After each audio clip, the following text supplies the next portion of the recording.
La médiathèque a proposé une après-midi magique à ses jeunes adhérents et a fait appel à un magicien de 23 ans pétri de talent et transmetteur de bonne humeur. Magic Skev a su faire rêver, rire et a surtout parfaitement illusionné les enfants. Je pars du principe qu'un tour en fait ne doit pas être fait comme ça, anodin, il doit être enveloppé en fait, donc c'est un peu du théâtre si vous voulez. Donc le plus gros du travail est basé sur la mise en scène. Donc se poser des bonnes questions, savoir comment mener le tour, se poser la question comment le public va réagir. Surtout que mon spectacle en fait est pour les jeunes enfants. Donc il faut que je me pose les bonnes questions. Est-ce que ça va passer? Est-ce que mon vocabulaire va bien être perçu? Et voilà, donc je me base en fait sur une journée, je pense 4 à 5 heures de répétition et de questions, surtout de questions que je me pose. À l'inverse de beaucoup de magiciens qui démarrent dans le métier grâce à une boîte de prestidigitation qu'ils ont reçue tout petit, Kevin a connu un autre parcours. Parce que mon grand-père est magicien, mon oncle est magicien, mon papa aussi en fait un peu. Et donc c'est comme ça que je suis tombé amoureux de la magie, quoi. Donc étant tout petit, je voyais déjà des spectacles de mon oncle, Révival, qui est normand. Parce que je suis normand à la base en fait. Et donc voilà, c'est comme ça que je me suis mis dans la magie, c'est dans le sang. Un peu comme Obélix qui est tombé dans la potion magique. Envoûtés par la prestation du magicien et submergés par son déluge de tours de passe-passe, les enfants ont ensuite pu se remettre de leurs émotions autour d'un goûter servi par les bénévoles et les bibliothécaires. Dans le cadre de l'opération Moselle Lire, manifestation qui a pour but de réconcilier les enfants avec la lecture, c'est au tour des collégiens d'avoir eu le privilège de rencontrer l'auteur Johan Elliott. Le public adulte, on a très très rarement, hélas, l'occasion de la rencontrer. Je continue quand même malgré tout à écrire pour adultes, mais on a souvent l'occasion de venir dans les classes, dans les médiathèques, rencontrer les élèves, et surtout le jeune public, le public adolescent, il est plus honnête, plus cash, plus direct. Quand il aime, quand il n'aime pas, il le fait savoir, et je trouve ce rapport direct assez sain en fait. Curieux de nature, les adolescents l'ont harcelé de questions se basant essentiellement sur le processus de publication d'un livre. S'il l'a déjà écrit, s'il a déjà des textes, c'est très, très simple. Qu'il regarde quelles sont les maisons d'édition qui peuvent publier ce genre de textes et qu'il les propose à un maximum de maisons d'édition en même temps. Il ne faut pas envoyer à une seule maison et attendre une réponse qui ne viendra peut-être pas, hélas. Il faut envoyer au plus grand nombre de maisons d'édition avec une petite lettre de présentation, avec ses coordonnées, avec rappelant qui on est, ce qu'on fait, un petit résumé du livre, mais très succinct du livre qu'on a fait, une petite enveloppe timbrée pour la réponse. Ça paraît très bête, mais sinon la plupart des éditeurs ne réagiront pas.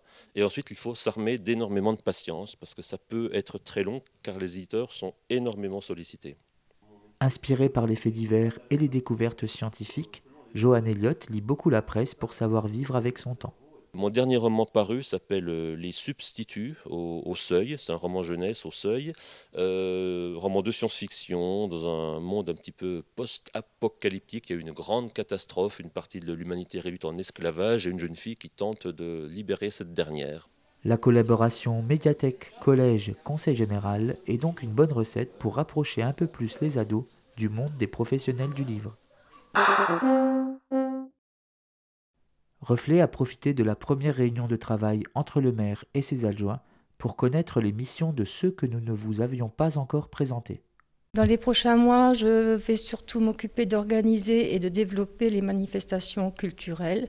Et nous avons également un patrimoine religieux, historique, militaire et architectural à préserver et à faire connaître en organisant et en développant les journées du patrimoine, par exemple. Je vais réunir très très vite ma commission des terrains communaux et des chemins communaux, parce que là on a pris énormément de retard sur les terrains communaux et sur les chemins, donc là je compte très très vite réunir ma commission. Deuxième commission que je vais réunir très très vite également, ça sera la commission des forêts. On a beaucoup de travail en forêt, donc là je suis obligé de former et d'informer tous les nouveaux arrivants. Les prochains mois vont être notamment consacrés à établir un plan pluriannuel d'investissement pour les 6 années à venir. de telle manière à prioriser en fait chaque investissement que l'on a à faire sur les 6 ans de mandat que nous avons donc à effectuer. Première des priorités, c'est les estivales de Cattenom. C'est déjà bien en chemin. C'est vrai qu'on a préparé ça en amont.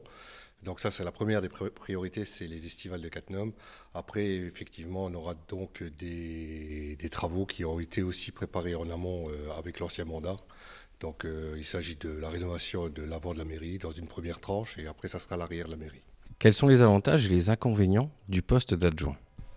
Les avantages d'un poste d'adjoint à la culture, c'est de voir la culture différemment.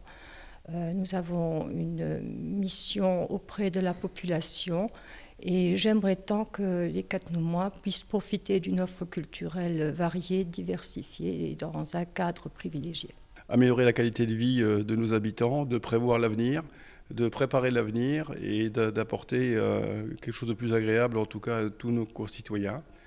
Les inconvénients, c'est forcément le temps passé au détriment de la vie familiale et il faut toujours faire un compromis effectivement entre les deux.